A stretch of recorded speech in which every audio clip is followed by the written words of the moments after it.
I didn't hear the hymn. I heard my son's breath on the back of my neck, warm as a lie, when he leaned toward his in-laws and whispered, already useless. He meant me. The word landed softer than the winter light through the church windows, but it cut deeper than any sharp thing. Martha was in the casket in front of me, hands folded the way she did when she fell asleep on the porch swing every July. I kept staring at the little chip on her thumbnail the funeral home had missed. All I could think was, I fixed carburetors, blindfolded, for 38 years, and paid every mortgage bill on time, and now I'm the man, you say out loud, is useless. The pastor said Martha's name like it was a prayer, and Vermont wind howled outside and the radiator clanked. Twice. Folks from the Ford shop came, still in their navy work jackets with the oval logo, smelling like cold metal and coffee. My neighbor Dottie sent a casserole, the kind with cornflakes on top. People said things they're supposed to say. My son Aaron didn't look at me. His wife Kelsey tapped her phone under the pew, screen low, like a teenager. A tiny red dot blinked next to a text preview. Realtor. I wasn't supposed to see it. I wish I hadn't. I stood there remembering Martha's laugh and the way she'd leave notes in the kitchen. Remember to winterize the hose. Pick up Vermont cheddar, not the cheap stuff. Don't forget, safe key is behind the blue flower tin. That last one flashed through my head like a firefly. Safe key. Flower tin. For years I'd told myself it was just birth certificates, and the deed copy, and the letters she never mailed to her sister in Ohio. I never opened it. Martha liked her secrets tidy. I liked trusting her. After the service, we drove home slow behind the hearse, past the river where we used to fish for brookies, and past the Walmart where Aaron once threw a tantrum because I wouldn't buy him the big Nerf gun. Snow spit sideways. The old farmhouse waited under a skin of ice, roofline I could draw with my eyes closed. Aaron parked crooked, like he always does. Kelsey stayed in the warm car a beat too long, then came in shivering and complaining that the thermostat was prehistoric. She mentioned a smart one, the kind you talk to. People came in and out all afternoon. I set paper plates on the kitchen island Martha sanded herself back in '97. Someone brought a bottle of bourbon with a green label. I poured 2 fingers and barely tasted it. Aaron finally found me by the sink and hugged me quick, like a man patting a dog he doesn't really like. He smelled like cologne and something bitter underneath. Late fees, maybe. He told me he was handling logistics, which is how he says, spending what isn't mine. He mentioned probate like it was a weather report. He said the word liquidate once and pretended he didn't. I kept hearing already useless. I've been called stubborn, old school, cheap. Never useless. If useless is a man who held his wife's hand through chemo and learned to cook her chicken pot pie from scratch and plowed his own driveway at 5 a.m. so she could make it to the ladies' Bible study, then fine. Stamp it on my forehead. Kelsey wandered through the living room, ran her fingertip along the mantel, and made a little face. Dust. She asked if we'd thought about selling the big place, now that it's just you. She said condos were easier. I watched her glance at the KitchenAid stand mixer Martha saved for by packing school lunches for teachers at $12 a pop. Kelsey said she'd always wanted the red one. I pressed my thumb into my palm until I felt a crescent. People left, dishes stacked. The house settled into its night noises. I stood in the doorway to our bedroom and stared at the closet like it might talk back. Martha's floral dress sleeve peeked out, and I had the dumb urge to tuck it in. Grief makes you do small chores, like they're sacred.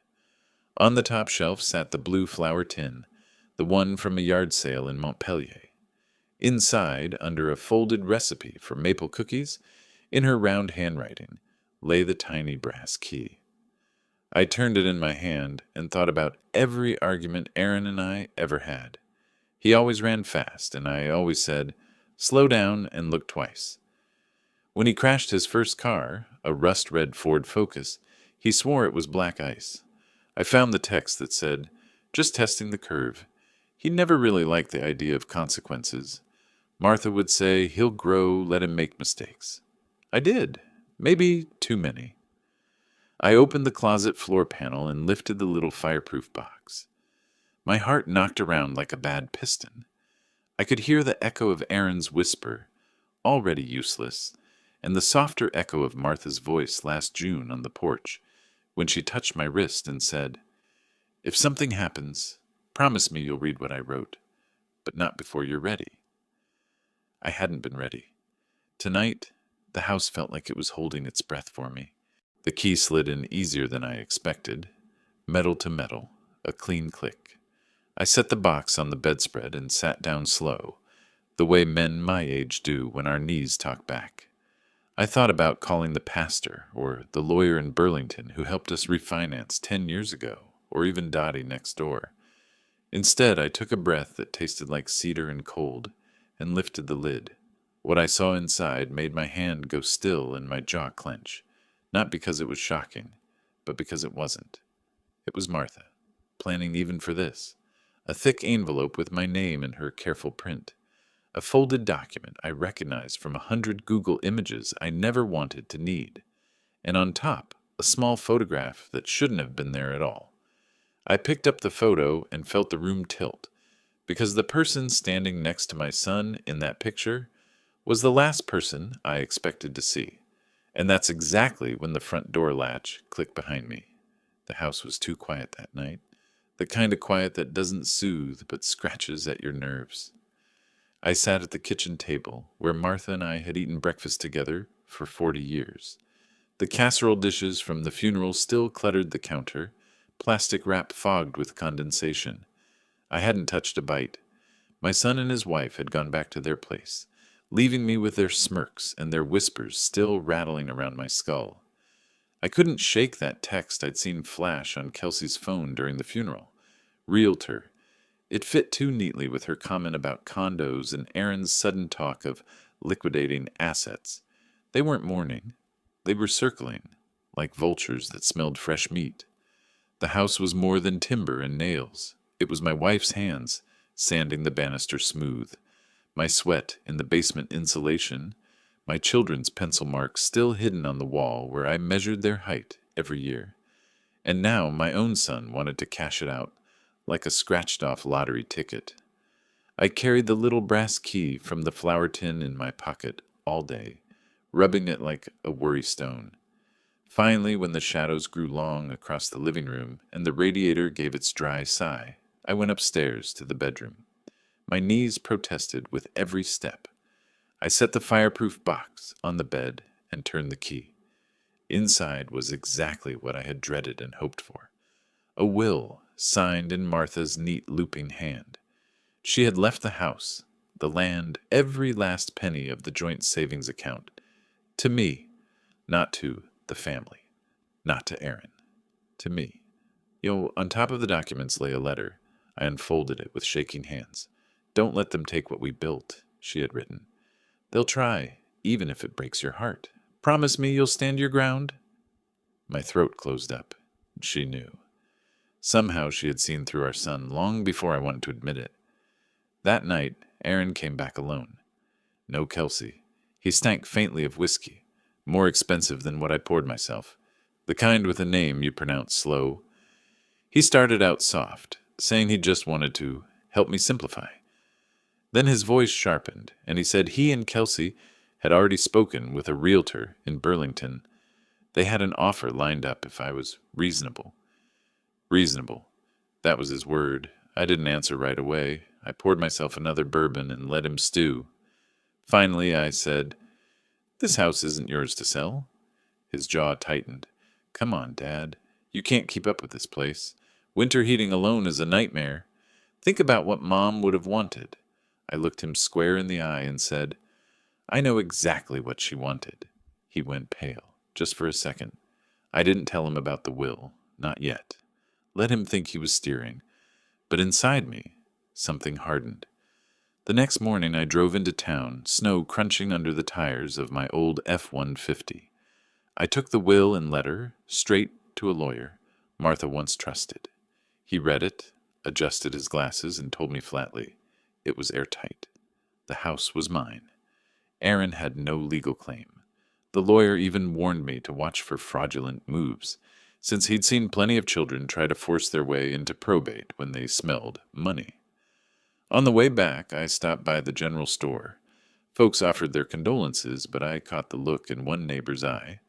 Pity. Maybe he'd overheard Aaron running his mouth at the bar. That stung worse than anything.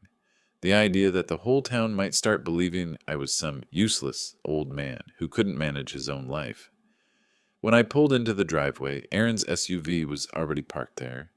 Inside, I found him in the living room with Kelsey, both of them going through drawers like they were treasure hunters. She was holding Martha's KitchenAid mixer in her arms like it was already hers.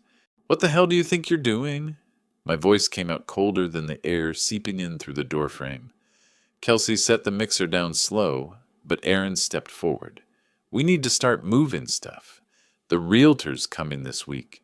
That's when I pulled the folded will out of my coat pocket, tapped it against my palm, and said, "You sure about that?" His face drained of color, but before he could stammer a word, the front door opened again. A man in a gray suit walked in, wiping snow from his shoes. He introduced himself as the realtor. My son had already signed papers behind my back. I stood there, the will in my hand, my son staring like he'd just been caught with his hand in the till, and the realtor smiling polite, unaware he was stepping into a storm. And in that moment, I realized this wasn't just about a house anymore. It was about every time Aaron had looked at me like I was a relic.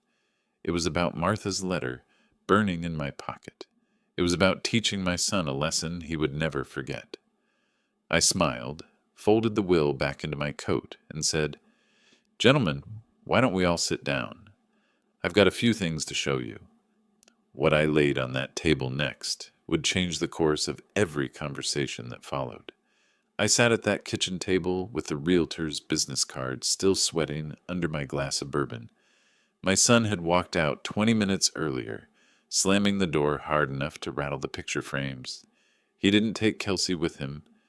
She lingered, muttering about how this place was too much house for one man, then trailed after him with Martha's old wool scarf knotted around her neck like she already owned it. The house groaned in the cold, the way it always did when a storm was coming. I rubbed the folded will in my pocket, Martha's handwriting pressing faintly through the paper. Her voice was right there in my ear. "Don't let them take what we built." But my stomach churned. Was I really prepared to go to war with my only son? Was defending these walls worth burning the last bridge between us? That night, I couldn't sleep. I paced the halls, past family photos, Aaron in his high school football jersey, the one I paid $100 for, even though the mortgage was late that month. A younger me, grinning with grease on my hands at the Ford garage, standing beside the red pickup that paid for every Christmas gift. The weight of those years pressed down until I finally stopped in front of the closet again. I opened the fireproof box. Under the will, tucked into an envelope I hadn't noticed before, was a second letter. It wasn't to me. It was addressed to Aaron. I shouldn't have opened it. God knows Martha would have scolded me, but I did. Her words cut sharper than any I'd said to him. "If you're reading this, it means you've turned against your father. Son, remember who kept a roof over you when you had nothing. Don't shame this family for money. I raised you better." I sat there shaking, letter in hand, realizing Martha had seen this betrayal, coming like a storm front on the horizon. She had tried to stop it from beyond the grave. But I couldn't let him see this letter yet, not until he faced the truth about himself. The next morning, I drove into Burlington. My old Ford F-150 roared down icy roads, heater fighting to keep up. I met with the lawyer again, slid the second letter across the desk. He frowned, said it wasn't legally binding, but it was evidence of Martha's intent if things got messy in court. He warned me to be careful. If Aaron got desperate, he might try something uglier than pushing papers through probate.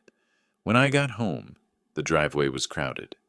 Aaron's SUV, Kelsey's car, and another I didn't recognize. Inside, They were waiting with a man in a tailored coat, a banker. Aaron didn't waste time. He announced that he had already used the house as collateral for a business loan. My stomach dropped. I remembered that faint bitterness I'd smelled on him at the funeral. Not whiskey. Debt. The banker laid out documents, confident as a man who thought the deal was airtight. Aaron stood behind him, arms folded, smirking like a boy who thought he'd beaten his old man. He said, "Dad, it's done. Best you sign off before it gets worse." I let them talk. I even let Kelsey prattle on about modernizing the place. Then I pulled out the will, unfolded it slow, and slid it across the table. The banker's smile faltered. Aaron went red. Kelsey gasped like she'd swallowed glass. I didn't even raise my voice. This house was never yours to give. For a long moment, nobody moved. Then Aaron snapped. He called me a selfish old bastard, said Martha would have wanted him to build a future. I almost laughed. If he only knew what letter sat in my jacket pocket. But I stayed quiet, because I saw something flicker in the banker's eyes. Doubt. The man excused himself, saying he needed to verify the situation before moving forward. Aaron exploded after he left, pacing, shouting, veins bulging. Kelsey tried to calm him, but he shoved past her. He pointed at me, spittle on his lip, and shouted, "You're going to regret this."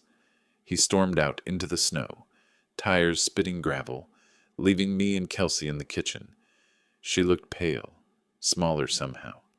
She whispered, "You don't know everything about him, do you?" I leaned back in my chair, Martha's letter heavy in my pocket, and said, "Why don't you tell me what I don't know?" And the way her eyes darted to the floor told me the story was about to get darker than I ever imagined. The living room smelled of spilled wine and broken pride. Aaron's voice still echoed in my ears, him shouting that I had ruined his life. But for the first time in weeks, my hands were steady. I slid Martha's will back into my coat pocket, folded with the kind of care you give a sacred thing, and stared at the faces around me. Kelsey sat frozen on the couch, shards of the Costco wine glass glittering on the rug near her shoes. The realtor fumbled with his briefcase, eyes darting toward the door like he'd stumbled into the wrong house. I let the silence stretch. Then I spoke, calm but sharp enough to cut the air. "This home isn't for sale. Not now, not ever. And if anyone here says otherwise again, I'll have a judge set it straight." The realtor cleared his throat, muttered something about misunderstanding, and bolted. That left just me, my son, and his wife. Aaron's chest heaved like he'd sprinted a mile, but there was fear under his anger. I recognized it because I'd worn that same look the day Martha found out I'd blown a paycheck at the racetrack back in '85. Fear of being caught, stripped bare. I poured myself another bourbon, slow and deliberate, while Aaron spat words about betrayal. He accused me of hoarding, of being selfish, of leaving him to struggle while I sat on equity. I almost laughed. This was the boy I bailed out when his first credit card hit $12,000 in debt. The boy I co-signed for a used Subaru, only to watch it get repossessed within 18 months. I said nothing, just sipped. That silence made him angrier. Finally, Kelsey broke. Her voice shook, but not with grief, more like shame. "You didn't tell me about the credit cards, Aaron." That stopped him cold. My eyes narrowed. "Credit cards?" I asked. She wouldn't look at him, just twisted the ring on her finger. "Maxed out. All of them. And the business loan? It's not just the house he promised as collateral. He forged your signature on one of the forms." My glass hit the counter harder than I meant. Aaron's face went white, then blotchy red. He tried to deny it, but Kelsey pressed on, tears pooling. "They'll find out." The bank always finds out. There it was, the bitter smell I'd caught on him before, the thing I couldn't name. Debt, fraud, not just poor choices, but crimes, wearing my name like a mask. I pulled out my phone. He lunged, tried to grab it, but I moved faster than I thought these old bones could. I told him plain, "One more step, and I call the police right now." For the first time, Aaron looked at me like I wasn't old, wasn't useless. He looked at me like I was the man who raised him, the man who could still break him. His hands dropped. He muttered, "You wouldn't." I didn't answer. Just let the weight of Martha's letter, folded in my pocket, press against my ribs. She'd warned me, and now here was proof. Kelsey slipped her coat on, shaking her head, and whispered to me as she passed, "I don't know what I ever married into." Then she was gone, door slamming against the cold. Aaron stood there, chest rising and falling, and for the first time I saw not my son, but a stranger who'd sold every ounce of honor for a stack of bills. He opened his mouth, maybe to beg, maybe to curse, but headlights flashed through the front window before he could speak. A car pulled into the drive. When the knock came, it wasn't timid. It was the firm, practiced rap of someone who knew authority. I looked at my son, his lips parted. "Dad, what did you do?" I didn't answer. I set my glass down, straightened Martha's framed photo on the mantel, and walked toward the door. The handle turned in my grip, and with my son's breath hot on my back, I opened it to find two men in dark coats standing on the porch, badges glinting under the porch light. And in that frozen heartbeat, I realized the reckoning I had set in motion was about to begin. The knock at the door that night changed everything. Two men in dark coats stepped into the warm light of the living room, their badges flashing like small pieces of truth. They weren't there for me. They were there for Aaron. The taller one introduced himself as a representative from the bank's fraud division. The other man didn't speak much, just kept scribbling in a small notebook. They asked a few polite questions about signatures, about loan forms, about collateral. I didn't have to say much.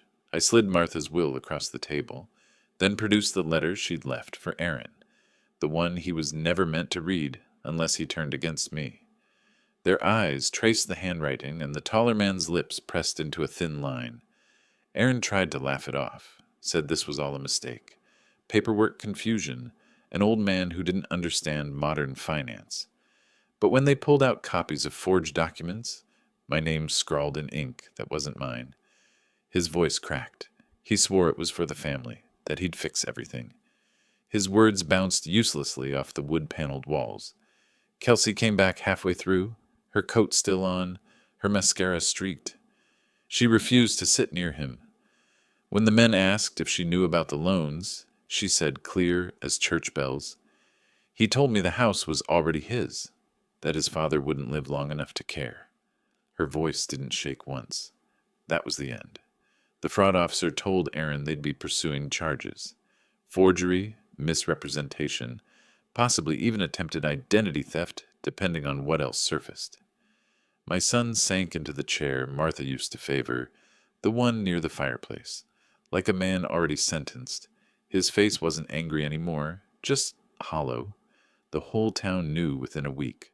Small towns don't keep secrets long, especially not when the bank files a case in probate court. Neighbors who once waved at Aaron now crossed the street. His in-laws, the same ones who'd chuckled when he whispered I was useless, stopped returning his calls. Kelsey moved in with her sister 2 towns over, taking nothing but her clothes. I didn't gloat. I couldn't. There was no victory in watching your own blood unravel. But there was justice, and justice has a quieter weight than revenge. The house was safe. Martha's will held. My name was cleared, and Aaron, my only son, was left standing in the ruins he built with his own greed. The last time I saw him, he came by to collect a few things. He didn't come inside, just stood on the porch, snow flurries drifting between us. He muttered something about lawyers and court dates. Then he looked at me, really looked, for the first time in years. His lips parted like he wanted to ask for forgiveness. But he didn't. He just walked to his car and drove away. The taillights disappeared down the icy road, and I stood there with the cold wind on my face, strangely at peace. That night, I sat alone in the living room, Martha's photo on the mantel catching the glow of the fire. I unfolded her letter again. Her words had guided me through the storm, and now, for the first time since her funeral, I felt like I had honored her promise. I can't say I feel proud of how it all ended. It's a strange mix, sorrow tangled with relief. But I do know this: trust is the only real wealth we leave behind. Once it's broken, no house, no land, no fortune can replace it. If you've ever had to choose between protecting your dignity and preserving a broken relationship, you know how heavy that choice is. I'd like to hear your stories. Have you ever faced something like this, where family and betrayal collided? Share it in the comments. I'll be reading. And if this story touched you, stay with me for more. I've got plenty left to tell.